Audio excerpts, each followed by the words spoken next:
चीन के राष्ट्रपति शी जिनपिंग इस वक्त जिस स्थिति में हैं, उसमें उनके सामने हाथ पैर पटकने के अलावा कोई दूसरा रास्ता नजर भी नहीं आ रहा। यही वजह है कि इस बार जिनपिंग अपनी खींच पीएलए के अधिकारियों पर उतारने जा रहे हैं। जिनपिंग ने उन पीएलए कमांडर्स और अधिकारियों के लिए सजा तय कर दी है जिन्होंने पेंगोंग का प्लान बनाया था या जिन्होंने ऑपरेशन ब्लैक टॉप का नेतृत्व किया था। लेकिन इसका यह मतलब नहीं कि कार्रवाई का सबब सिर्फ ब्लैक टॉप है, बल्कि इसका कारण है गलवान के बाद हाल ही के 10 दिनों में ड्रैगन आर्मी की 4 हार। पीएलए सरेंडर इन गलवान, गीदड़ भागे, जिनपिंग परेशान, हिंद के कब्जे में ब्लैक टॉप, टूट गया ड्रैगन का ख्वाब, चुमार में देख ली ताकत, रेड आर्मी में दहशत, अब फायरिंग इन मुखबारी और चीनी सेना फिर हारी। 10 दिन 10 हार, पीएलए ने दिखाए बुरे दिन, बेइज्जत हुआ डींगे हाँकने वाला चीन, सेना पर भड़के प्रेसिडेंट जिनपिंग।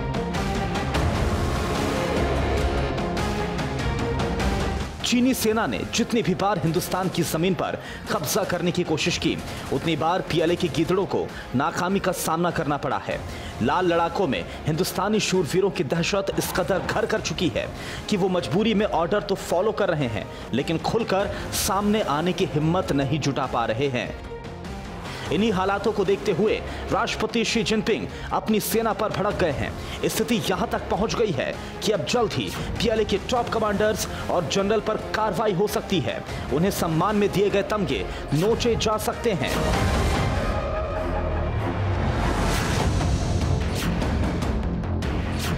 प्रेसिडेंट जिनपिंग की नाराजगी का सबब सिर्फ गलवान से अब तक की कोशिशों में नाकामी नहीं है, बल्कि हिंदुस्तानी सैनिकों के बुलंद हौसले और चीनी आर्मी के जवानों की बुज़दिली है।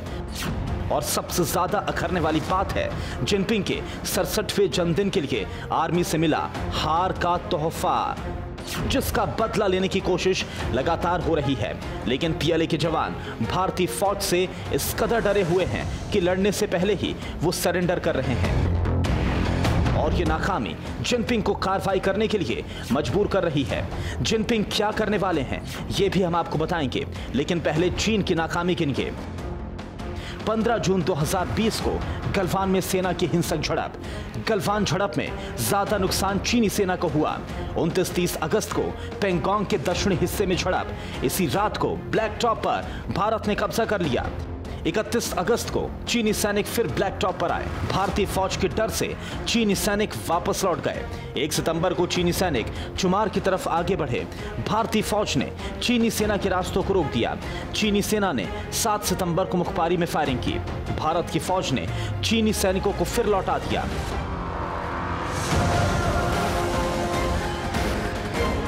यानी चीन बार बार हिंदुस्तान की सीमा में घुसने की कोशिश कर रहा है, लेकिन बार बार चीनी सैनिकों को हार का सामना करना पड़ रहा है। इसलिए जिनपिंग के टारगेट पर सबसे पहले वो कमांडर्स हैं जिन्होंने पेंगोंग के दक्षिणी इलाके में सेना के अभियान का नेतृत्व किया था, क्योंकि गलवान की हार का गम सैनिकों की मौत के भार तले दब गया था। लेकिन ब्लैक टॉप पर तिरंगा लहराना जिनपिंग के जख्मों पर छिड़के गए नमक की तरह है। इसलिए जिनपिंग ने सख्त कार्रवाई का मन बना लिया है और खुफिया रिपोर्ट जिस तरह की कार्रवाई की तरफ इशारा कर रही है, सैन्य प्रशासन में बदलाव के साथ साथ कई कमांडर्स के सम्मान के तमगे नोचे जाने से लेकर उन्हें जेल में डालने तक की तस्दीक हो रही है। जिनपिंग क्या कार्रवाई करने वाले हैं ये भी एक खुफिया रिपोर्ट के अनुसार देखिए। जिनपिंग जल्द ही पीएलए में बड़ा बदलाव करने वाले हैं। चीनी लॉ एनफोर्समेंट एजेंसीज में बदलाव की तैयारी है। पेंगोंग में नेतृत्व करने वाले कमांडर्स का कोर्ट मार्शल होगा। उल्टे पांव भागने वाले प्लाटून के कमांडर को जेल होगी। ब्लूप्रिंट बनाने वाले कमांडर्स के तमगे वापस लिए जाएंगे।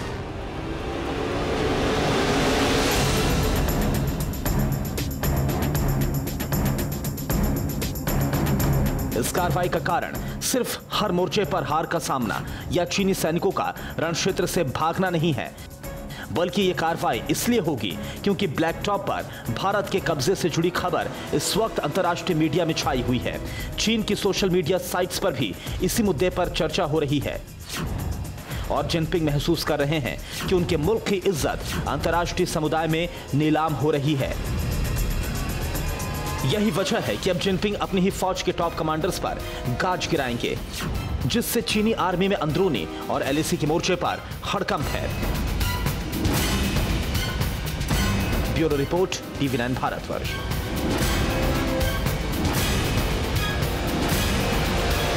अड़ी सोमवार से शुक्रवार शाम 6 बजे सिर्फ TV9 भारतवर्ष पर।